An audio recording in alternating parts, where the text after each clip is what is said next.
You deserve everything that your soul craves for. Your soul would not crave for something that you could not have.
Hey everyone, welcome back to my channel. For those of you who do not know me, my name is Paisley. It is a pleasure to have you on this platform. Today I will be sharing with you exactly how I manifest, what I believe manifestation is, and some tips and tricks to help you get on your manifestation and spiritual path. If that interests you in the slightest bit, I encourage you to stay and maybe we can make some magic together.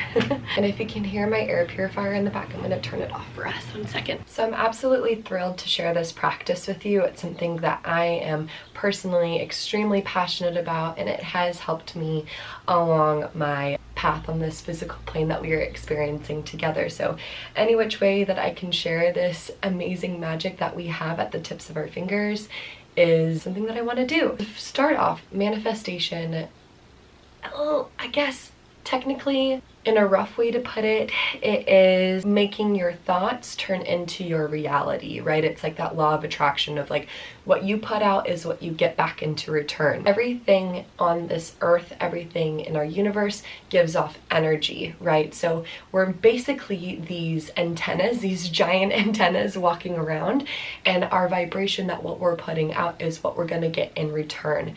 So basically the notion that you are capable of creating your reality is true. I know it sounds weird, so it's like, you know, be careful what you wish for, ask and you shall receive. That all plays into it as well. I stepped into manifestation, or the practice of manifestation, I want to say I had a lot of influence from yoga, and I say this all the time, but when I stepped into yoga, it opened up this whole new universe of spirituality, connection to self, connection to source, spirit, light, God, aliens. I've talked about this before. Whatever your higher power is, yoga was kind of the gateway drug for me in this whole realm of woo-woo stuff, so to say. My mom has always been really into spirituality and tapping into this personal power and this power of creating your own reality using words of affirmation, law of attraction, and meditation can play into that as well. I feel like I lost my train of thought. Again, manifestation is basically the idea that you create your reality with your thoughts. The difference between thinking of something and making it happen, there's a lot more to it. So when you are manifesting, I don't want to discourage anyone. So in spirituality, you know, that has this reputation of being very fluid or kind of woo-woo, fairy-like, like whatever, kind of all over the place. But you can get caught up into very dogmatic practices where someone, an influencer, whatever, a guru, can say this is the way to this path of manifestation spirituality. There's no other way. You need to follow what I'm saying, and blah, blah, blah, blah, blah. And to me, I feel like that takes away your personal power in you creating your own spirituality. Any spiritual being, someone who is, you know, talking from source or from that pit of love and light, will never tell you what you're doing on your spiritual path or your spiritual practice is wrong. All that matters is that you personally are making that connection to your inner divinity and connecting it to the higher consciousness. That sounds really wild, but as long as you're not like killing people or like, you know, doing some like heinous act, any way that you are connecting to your source, your higher power, out of love and light, I should say, is the correct way. There's no right or wrong, essentially, in the practice of spirituality. That goes into yoga as well. There's so many different types of yoga practices, yoga philosophies, theories, all that jazz. But the whole premise of yoga is that unity of self. The unity of self from the pit of your inner being to the ethers and to your higher self, that higher consciousness, because that is considered to be God or source, right? So that source lives within you, and yoga is allowing you to connect to that higher power, which is also you. So it's pretty incredible. Anyways, with manifestation, in order to manifest something to reality, it's not just simply thinking something and then it's coming true, which sometimes that does happen, and a lot of people are like, oh, that's a coincidence. Like, you'll think of someone and be like, oh wow, I wonder what they're doing, or blah blah blah blah blah, and then they text you and it's like this amazing synchronicity where you're like, whoa, that was crazy, I was just thinking about you. That is a sign that you are a antenna, right? So you are putting out that vibration. We are all connected to each other by these like interconnected channels that we can't see with the naked eye, but it's there. That's energy. Another way to believe energy, I feel like I'm going on a tangent, I'll get back to manifestation in a moment, but it's all connected. Another way that you can truly believe or hone into energy is, for a simple fact, when you walk into a room and you immediately feel like icky, insecure, or whatever, that is given off by the people in that room. So those people are congregating and pushing out that energy. Or maybe you walk into a room and it's all good vibes, everyone's having a good time, all that stuff, and you instantly feel uplifted, higher spirit, happy, united, you know? That's the energy of the people. Those are antennas, you know, the people are antennas, and they're giving off that energy, and you're receiving that because you're an energetic being too. It's pretty incredible when you think about it and when you put it all into perspective. The law of attraction and manifestation can play into that as well, and it kind of goes off of the same thing. But when we use this amazing energy force that is living within us and that we are pushing out, we are able to push out the vibrations that we want to receive, right? It's like that notion of your vibe attracts your tribe. So what energy you're putting out is what you're going to receive, essentially. So when you manifest something, you want to have this thought in your brain, right? But it's not going to come true unless you place a feeling behind it. So I can give countless examples of how I've manifested, and one of the most potent ones was getting my visa approval for New Zealand. I shared this with you in my announcement of that I was moving to New Zealand very briefly. I was like, I want to apologize for my energy in that video because I was like, yeah, like so high energy. I watched it the other day. I watched like some of it and it was just like so cringy and I just wanted to like curl up and die. But I mean, that was the energy that I was putting off. It was high energy and it was just like a disbelief that things were happening in my favor. That can segue into the conversation of words of affirmation, you know what I mean? Like affirmative sentences that can also go into manifestation, but we'll get into that in a little bit. But one of the most potent examples that I can place into manifestation where I truly felt like I was this like powerful source energy was when I applied this theory to my visa approval. So as I shared before, Jack and I were at rock bottom with our relationship because there was no light at the end of the tunnel, right? I looked on Immigration New Zealand and their statement was that they weren't processing overseas visa until further notice. So if you were out of New Zealand and applying for visas, they weren't even looking at you for like 9 months. So I'm like, okay, that's a little discouraging. And I had already applied for my partner visa and then my critical purpose visitor visa. The critical purpose visitor visa, I've explained it before in my Moving to New Zealand, but if you haven't watched it, you basically say a whole spiel of why you deserve to be a visitor in New Zealand, like what your purpose is out there, and then they will either approve your statement or deny it. And if you get that approval, then they'll send you an invitation to apply for the visa. So it's not like you apply right away, you have to get the invite to apply. I did that before back in August to be like, okay, let's speed this up because they're not going to process my partner visa anytime soon. So let's hopefully maybe you'll get an answer back because they said you will get an answer back in 72 hours. I'm gonna slow down my speech. I feel like my energy is starting to rise because of the anxiety that was behind the situation, and I'm returning back to the feeling that I had when I was applying for the visa. So let me take a breath. Right, so I reapplied for that critical purpose visa because the first time that I applied for it, they denied me. Second time around, I applied for it. And the first time, I should rewind, first time it took 3 days to get back to me. So second time I applied, I'm like, okay, get back to me. That night that I applied for the visa, Jack and I were hitting like a really rough path, really uncertain of what our future was going to be just because we were exhausted, literally exhausted of the path that this visa was going. We didn't know that I was going to get charged. So I was like, I couldn't sleep that night. So I literally was lying down. Chuck's going by. I was lying down on my couch because I couldn't sleep, so I just stayed on my couch so I can cuddle with my dogs. And I just placed my hand, one hand on heart, one hand on belly, and began to breathe. And in this moment, I just imagined, like with my breath, I imagined inhaling an email from Immigration New Zealand, exhaling that approval. So every inhalation, I imagined what it would feel like to get that email of approval. Exhale, I believed it to be true. So in that moment, I imagined what would it feel like to get that visa approval, and I would feel this overwhelming sense of joy, love, abundance, just like, oh my God, we made it, relief, gratitude, and I started to sob. I was like, this is amazing. This feels so good. This feels so comforting. I kept repeating this. I probably did this for about an hour. After that hour was up, or however long it took, I don't know, it was all a blur. I was like honing into my energy, and I was like, this is my last resort. Like, I have to manifest this. There's no other option. This is my reality. This is going to happen. I'm so grateful for this feeling of abundance, this love, this light, this hope, this relief of this approval.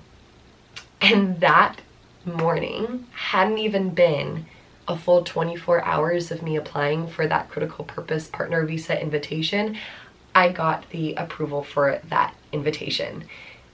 And that is where I got this click in my brain where I was like, holy shit, like this is real. Like, this stuff is powerful, and I have it at the tip of my finger. Like, I can access this at any time.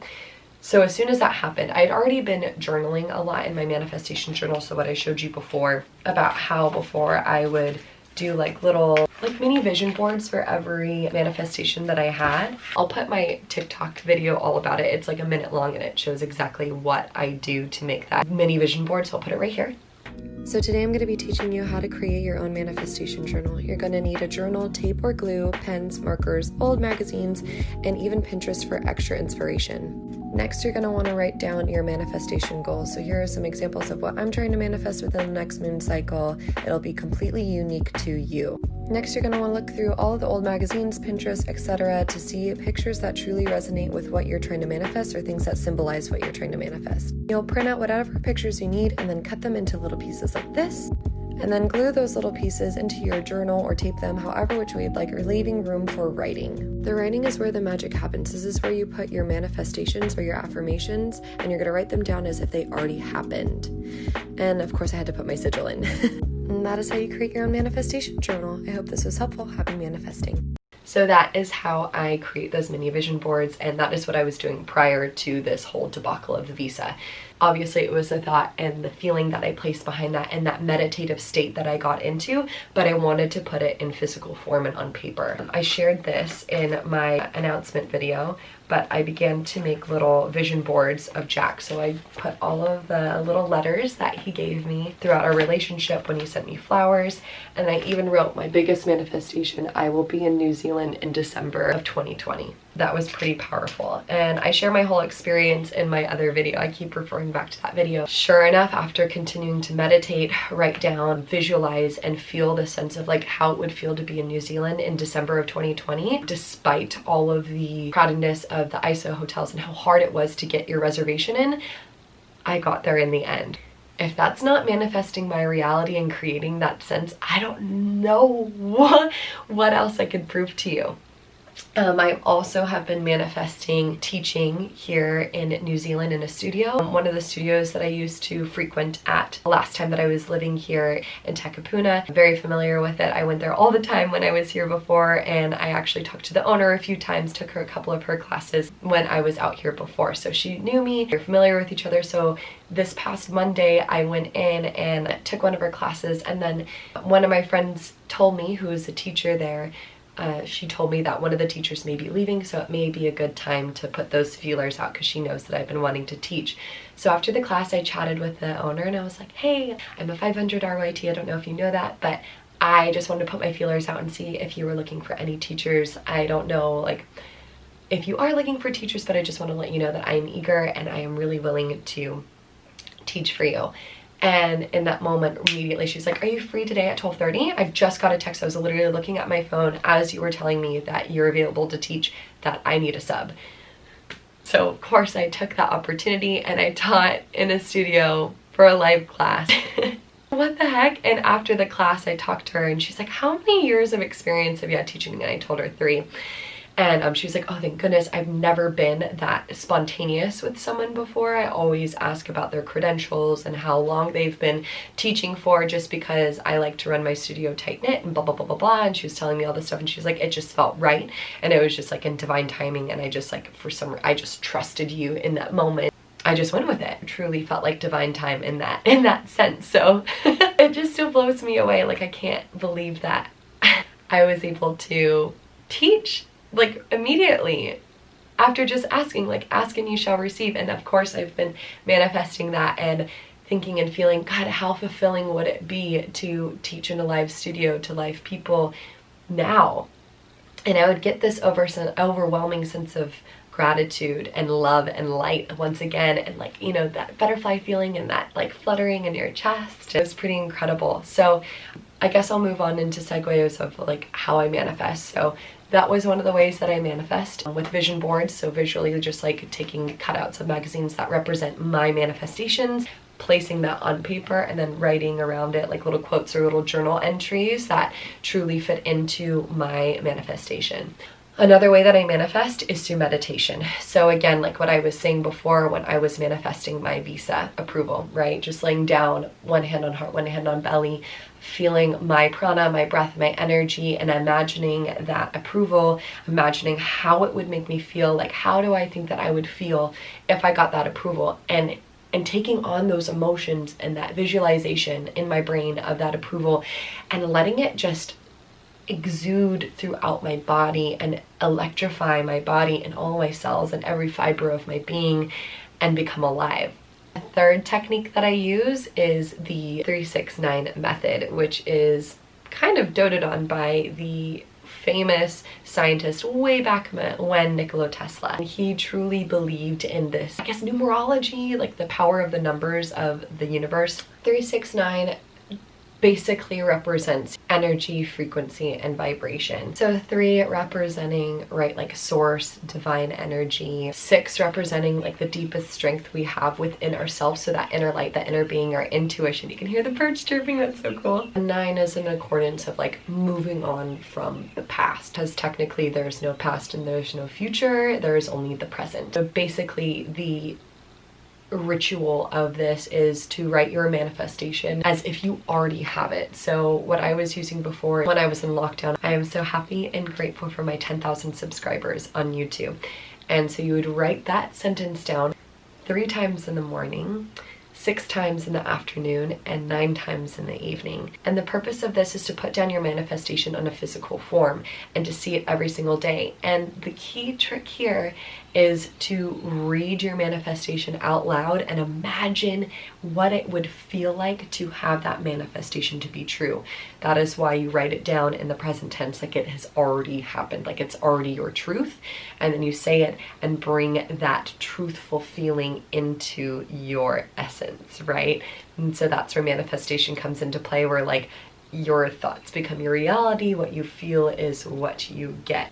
It's pretty amazing stuff. But again, those are just ways that I manifest. If you find ways that you can connect to your inner self and that higher consciousness and create that sense of like truthful feeling and energy towards your manifestation, then that's great. That's great. That is your power. I'm giving you back your power. There's no right or wrong as long as you're operating out of love and light. I feel like that's the only rule. The only rule is you have to have the feeling behind the thought, or the thought behind the feeling behind the thought. You get what I mean?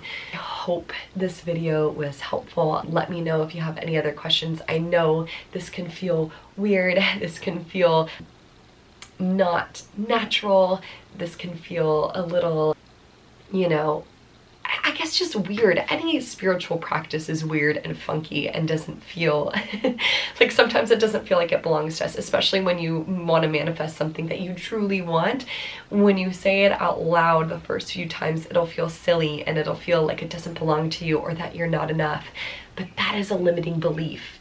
That is such a limiting belief, and I promise you that that limiting belief does not serve you. That fear of judgment, that fear of, you know, finally receiving what you deserve, that does not serve you anymore. You deserve everything that your soul craves for. Your soul would not crave for something that you could not have. That is your life's purpose, and that is what you deserve, right? As long as you're operating out of love and light. I do have to emphasize that. Keep doing it, even if it feels weird, even if it feels funky. It's like that notion of fake it until you make it. It'll come true.